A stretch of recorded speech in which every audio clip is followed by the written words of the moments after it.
अस्सलाम वालेकुम guys, welcome back to live studies school. आज मैं आप लोगों के लिए एक ख़ास वीडियो लेकर आया हूँ। ये वीडियो उन सब लोगों के लिए जिन्होंने अभी कोडिंग सीखना स्टार्ट किए और वो एक महंगा लैपटॉप अफोर्ड नहीं कर सकते, वो एक सस्ता लैपटॉप लेना चाहते हैं विद मिनिमम स्पेसिफिकेशन। तो मैं आप लोगों को इस वीडियो में बताऊंगा कि आप किस तरह से एक सस्ता लैपटॉप ले सकते हैं, उसमें क्या स्पेसिफिकेशंस आपको रखनी है, आपने लैपटॉप लेना है या डेस्कटॉप पीसी लेना है, और उसकी प्राइजेस भी मैं आपको OLX पे बता दूंगा। और लास्ट में मैंने आपसे एक क्वेश्चन पूछूंगा जिसका आप सब लोगों ने जवाब देना है। ये उन सब लोगों के लिए क्वेश्चन होगा जो बिल्कुल भी सस्ता लैपटॉप भी अफोर्ड नहीं कर सकते। तो सबसे पहले स्टार्ट करते हैं। आप लोगों के बहुत सारे क्वेश्चंस मेरे पास आ रहे थे कि हमने कोडिंग सीखना स्टार्ट की है, हमें प्रैक्टिस करनी है, तो अब क्या हमें लैपटॉप या डेस्कटॉप पीसी लेना लाजमी है, क्या उसके बगैर हम कर सकते हैं या नहीं। तो मैं आपको एक शॉर्ट आंसर दे देता हूँ कि आपको लैपटॉप या डेस्कटॉप पीसी लेना लाजमी है। आपके पास एक ना एक चीज़ होनी चाहिए कोड को प्रैक्टिस करने के लिए। तो आप लोग कहेंगे कि आपने पिछली वीडियो में कहा था कि आप विदाउट लैपटॉप या डेस्कटॉप पीसी भी प्रैक्टिस कर सकते हैं।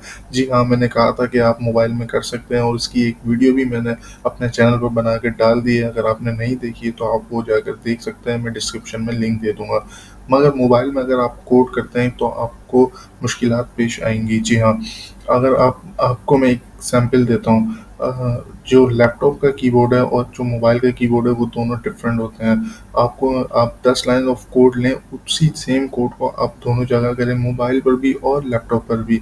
तो जो लैपटॉप से कीबोर्ड से किया गया कोड होगा वो आप जल्दी कर लेंगे एज़ कम्पेयर टू मोबाइल से जो आप कोड करेंगे उसमें आपको ज़्यादा टाइम लगेगा।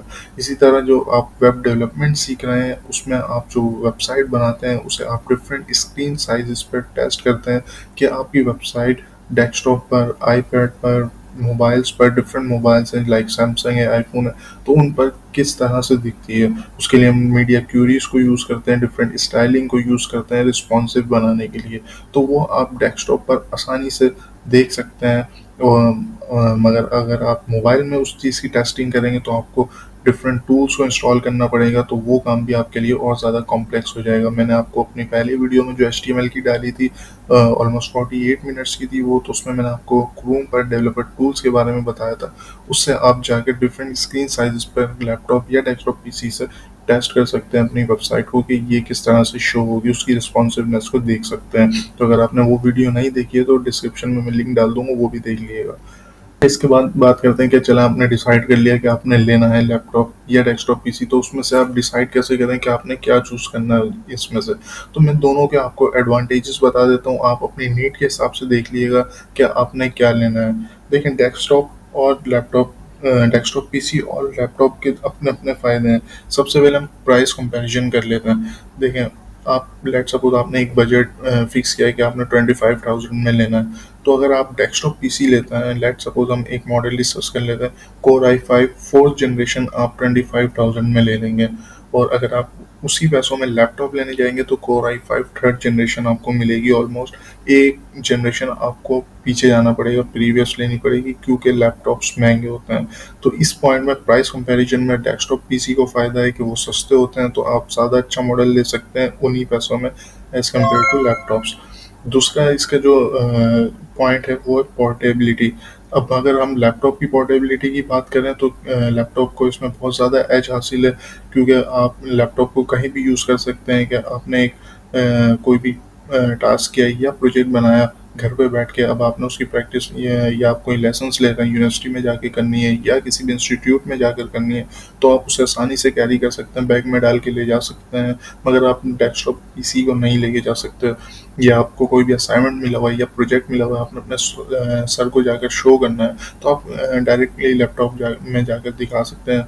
या कि आप ये करें कि आप यूएसबी में डाल कर लेके जाएं और वहाँ पर फिर पूरा इन्वायरमेंट कॉन्फ़िगर करें और फिर शो कराएं, तो उसमें कोई एरर्स भी आ सकते हैं। तो ये इन रिस्क से बचने के लिए आप क्या करते हैं कि लैपटॉप ले लेते हैं, उसमें जाके डायरेक्टली शो करवा देते हैं।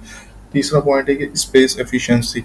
अब अगर आप डेस्कटॉप पीसी लेते हैं तो आपको एक स्पेस अलग से एलोकेट करनी पड़ेगी, वो स्पेस भी ज़्यादा लेता है। फिर आपने वहीं बैठकर जहाँ पर आपने डेस्कटॉप पीसी लगाया वहीं पे आपको ट्यूटोरियल भी लेना है और वहीं पे कोड की प्रैक्टिस भी करनी है। मगर अगर आपके पास लैपटॉप है तो आप उसे लैपटॉप को लेकर आप अपने सोफे पर भी बैठ सकते हैं, आप अपनी चेयर पर बैठ सकते हैं, आप इवन के बेड पर लेट कर भी आप ट्यूटोरियल्स देख सकते हैं, या आप प्रोग्रामिंग करना चाहें तो वो भी कर सकते हैं। तो ये लैपटॉप का बहुत ज़्यादा फ़ायदा है। तो स्पेस एफिशिएंसी और पोर्टेबिलिटी में लैपटॉप को ज़्यादा एडवांटेज है, प्राइस में डेस्कटॉप पीसी को एडवांटेज। पाकिस्तान में बहुत ज़्यादा लोड शेडिंग का इशू है, तो किसी भी टाइम लाइट चली जाती है। तो इसमें क्या होता है, लैपटॉप में आपके पास एटलीस्ट, अगर आपकी बैटरी अच्छी है तो एटलीस्ट भी 1 आवर का आपके पास बैटरी बैकअप होता है। और अगर आप डेस्कटॉप पीसी यूज़ कर रहे हैं तो लाइट चली गई तो आप बैठे रहेंगे जब तक लाइट नहीं आ रही। इसमें ये है कि आप 1 घंटे तक एटलीस्ट अपने प्रैक्टिस कर सकते हैं, या जो आपके ट्यूटोरियल्स वगैरह हैं, अगर आपने कुछ डाउनलोड किए हैं तो वो आप देख सकते हैं। इसी तरह अब आप जो अपग्रेड करना चाहते हैं डेस्कटॉप पीसी को या लैपटॉप को, तो उसमें जो लैपटॉप है वो अपग्रेड करना मुश्किल हो जाता है थोड़ा, क्योंकि लाइक अगर इसका कोई कीबोर्ड ख़राब हो गया, या कीबोर्ड जो इसके साथ डिफ़ॉल्ट है वो आपको अच्छा नहीं लग रहा, उस पर आपको टाइप करने में मज़ा नहीं आ रहा, आप चेंज करना चाहते हैं, तो वो चेंज करना इतना आसान नहीं है। कोई आप नई स्पेसिफिकेशंस इसमें ऐड करना चाहते हैं तो वो इतना आसान नहीं है। हाँ, अगर आपके पास डेस्कटॉप पीसी है तो आप सिर्फ कीबोर्ड आपको चेंज करना पड़ेगा। आपका अगर आपको माउस पसंद नहीं आ रहा तो माउस चेंज करना पड़ेगा। अगर लैपटॉप का टच पैड ख़राब हो जाता है तो आपको एक एक्सटर्नल माउस लाना पड़ता है। तो ये सारी चीज़ें अपग्रेड करने में डेस्कटॉप पीसी को एडवांटेज है, प्राइस में डेस्कटॉप पीसी को एडवांटेज है, पोर्टेबिलिटी, स्पेस एफिशिएंसी और built in display and battery में मैंने आपको बताया कि लैपटॉप को एडवांटेज है, और वो क्यों है वो भी मैंने आपको बता दिया। चलें, अब आपने डिसाइड कर लिया, लेट्स सपोज कि आपने कहा कि मैं लैपटॉप लेता हूँ, तो आपने डिसाइड तो कर लिया, अब आप कौन सा लैपटॉप लें आपका सवाल होगा। तो देंगे, अगर आप मुझसे पूछते हैं तो मैं कहूँगा कि आप वो लैपटॉप लें जो आपके बजट में है एंड बैटरी में एडवांटेज है। तो सपोज कर लेते हैं कि अब हमने डिसाइड किया है कि हमने लैपटॉप लेना है, या किसी ने अपनी नीड के हिसाब से डिसाइड किया है तो डेस्कटॉप पीसी लेना है, तो अब उसमें स्पेसिफिकेशंस क्या होनी चाहिए। देखिए, स्पेसिफिकेशन में आपने 3 चीज़ों को नोट करना है, एसएसडी को, रैम को और प्रोसेसर को। एसएसडी आपने एटलीस्ट 250 GB लेनी है, क्योंकि उसमें 100 GB ऑलमोस्ट विंडोज़ कंज्यूम कर लेगी। उसके बाद आपने जो डिफरेंट टूल्स इंस्टॉल करने हैं, उसके बाद आपके पास बहुत कम स्पेस बचेगा, इसलिए आपने 250 एसएसडी लेनी है। साथ में आप एक 250 GB हार्ड ड्राइव ले लिएगा, वो ज़्यादा महंगी नहीं है, 800 या 1000 में आपको मिल जाएगी। वो मैं इसलिए कह रहा हूँ कि आप उसमें अपना डेटा स्टोर कर सकते हैं।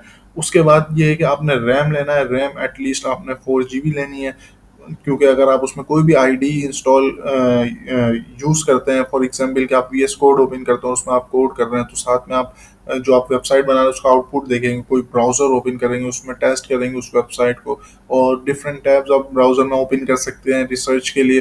तो 4 GB जो है रैम, वो बहुत ज़्यादा जल्दी फिल हो जाती है, जिसके बाद आपकी जो एप्लीकेशंस हैं जब आप स्विच करेंगे तो वो बहुत ज़्यादा लैग करने लग जाती हैं। तो अगर आप 2000 और ऐड कर सकते हैं तो आप 8 GB रैम करवा लीजिएगा, वरना 4 GB भी आपकी वेब डेवलपमेंट के लिए बहुत है। इसके बाद आता है प्रोसेसर।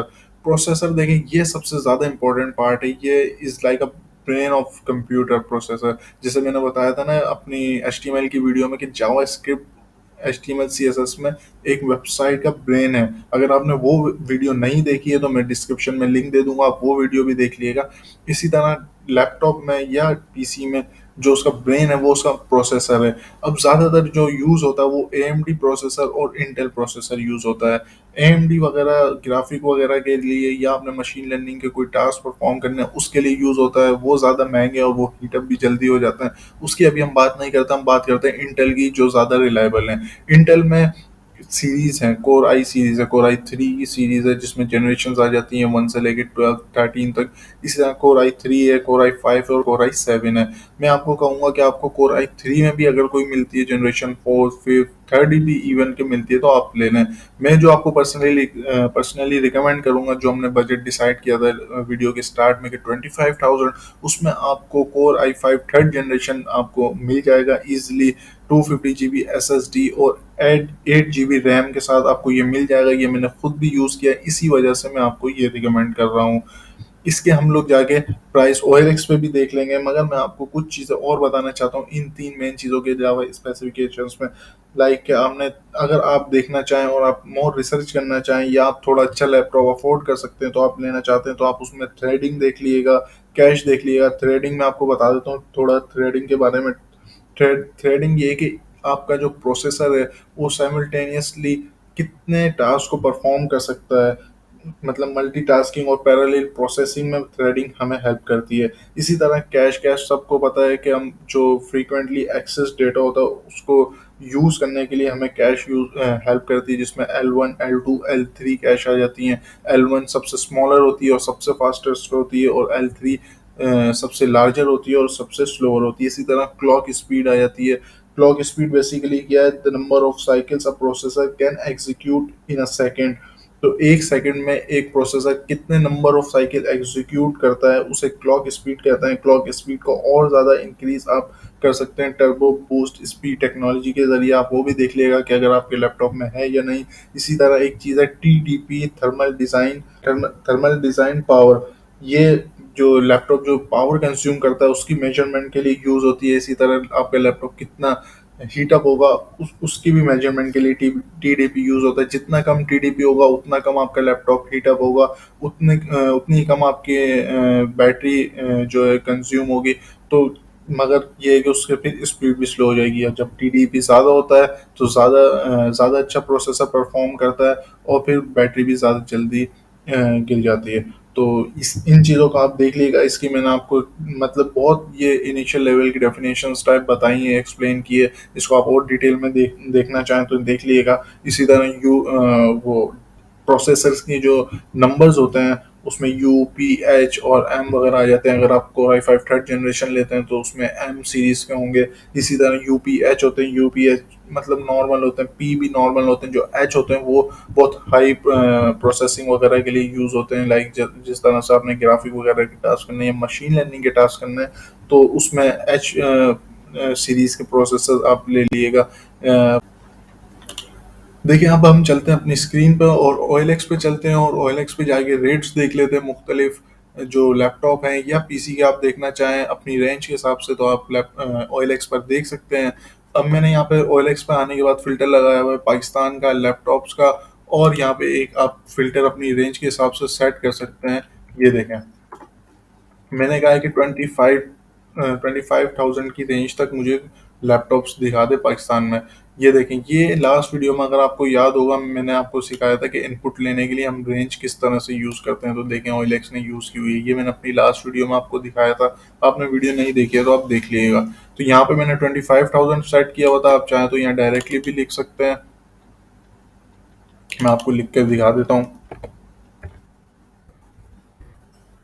ये देखें, आपने 25,000 लिखा, या जो भी अमाउंट आप लिखना चाहते हैं वो आप लिखें, और आपने उसके बाद इंटर प्रेस करना है। आप जैसे इंटर प्रेस करेंगे तो उस रेंज में जो जो भी लैपटॉप अवेलेबल हैं वो यहाँ पर उसके ऐड शो हो जाएंगे और आप देख सकते हैं। इसमें आप चाहें तो Core i5 यहाँ पर लिख लें। लैपटॉप में Core i5 थर्ड जनरेशन, या आपने Core i3 की कुछ किसी जनरेशन का देखना है तो आप देख लीजिएगा। जितनी ज़्यादा आप जनरेशन इंक्रीज करेंगे ना उतनी ज़्यादा टेक्नोलॉजी इम्प्रूव होगी, उतनी ज़्यादा पावर एफिशिएंसी आएगी।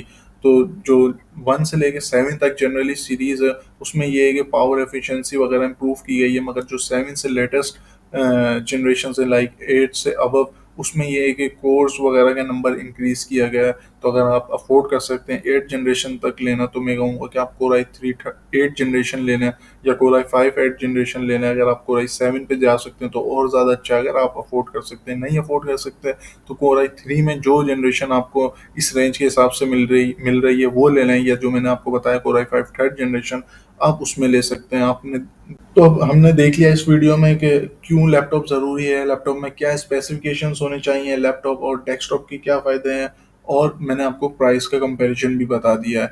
अब मैं वो बताता हूँ कि वो लोग जो इस रेंज में लैपटॉप नहीं अफोर्ड कर सकते और वो बिल्कुल भी लैपटॉप नहीं लेना चाहते, अभी उनके पास इतना पैसे नहीं है, तो वो क्या करें। वो अगर वेब डेवलपमेंट मोबाइल में करते हैं तो उसमें भी कुछ कॉम्प्लेक्सिटीज़ हैं, वो भी मैंने आपको बता दी। तो वो ये करें कि वो पाइथन सीखना स्टार्ट करें। देखिए, पाइथन से आप बहुत सारी चीज़ें कर सकते हैं। आप डेटा एनालिसिस कर सकते हैं, आप स्क्रैपिंग कर सकते हैं, आप ऑटोमेशंस कर सकते हैं, आप बॉट्स बना सकते हैं, आप मॉडल ट्रेन कर सकते हैं। मगर वो आप विदाउट लैपटॉप मॉडल ट्रेनिंग वाला काम नहीं कर सकेंगे। मगर डेटा एनालिसिस का, स्क्रैपिंग का, ऑटोमेशन का, बॉट बनाने का, ये काम आप ज़रूर कर सकते हैं। मैंने अभी एक अपना खुद पर्सनल टास्क परफॉर्म किया था जिसमें मैंने एक प्रोग्राम बनाया था AI का, जिसमें मैं उसको टेक्स्ट इनपुट देता हूँ और वो उसे स्पीच में कन्वर्ट कर देता है। तो बहुत ही एक सिंपल सा एआई का प्रोग्राम है जो कि मैंने आपको बताया, तो उसकी वीडियो भी मैं चैनल पर डाल दूँगा अगर आप लोग चाहते हैं कि मैं एआई के प्रोग्राम बनाने स्टार्ट करूँ, ताकि आप लोग उस कोड की प्रैक्टिस कर सकें और विदाउट लैपटॉप कर सकें। मैं आपको सिखा दूँगा कि किस तरह आप अपने ब्राउज़र में जाके आप बगैर कुछ मोबाइल में भी इंस्टॉल किए बगैर आप ब्राउज़र में जाकर क्रोम खोलकर अपने मोबाइल से किस तरह से पाइथन की प्रैक्टिस कर सकते हैं। तो पाइथन में कुछ चीज़ें पहले आपको वो सीखनी पड़ेंगी, फिर आप आर्टिफिशियल इंटेलिजेंस वगैरह के प्रोग्राम सीख सकते हैं। और जो मैंने डिफरेंट कैटेगरीज बताई हैं, बहुत वास्ट फील्ड है एआई की, आप बहुत सारी चीज़ें सीख सकते हैं। अगर आप चाहते हैं कि हम वेब डेवलपमेंट की सीरीज़ के साथ ही एआई की सीरीज़ भी स्टार्ट कर दें, पाइथन की सीरीज़ भी स्टार्ट कर दें, तो मैं एक कम्युनिटी पोस्ट डाल दूंगा, आपने उसमें जाकर लाजमी आंसर देना है ताकि मुझे मोटिवेशन हो और मैं उन वीडियोस को बनाना स्टार्ट करूं। इस वीडियो के लिए इतना ही, फिर मिलते हैं नेक्स्ट वीडियो में, तब तक के लिए अल्लाह हाफिज़।